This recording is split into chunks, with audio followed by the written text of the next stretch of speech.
In this guide, I'm going to show you guys how to download purchase movies from YouTube.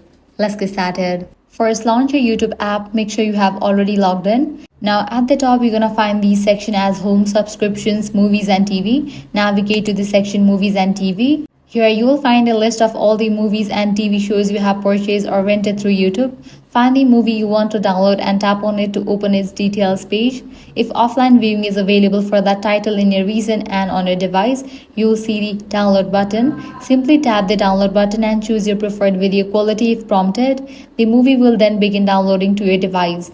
Once the download is complete, you can access it from the download section within the YouTube app and watch it without an internet connection.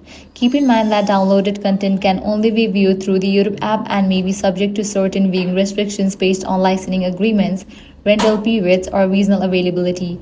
And that's it. This is how you can easily download or purchase movies from YouTube. If this guide helped you out, do not forget to like, share, and subscribe.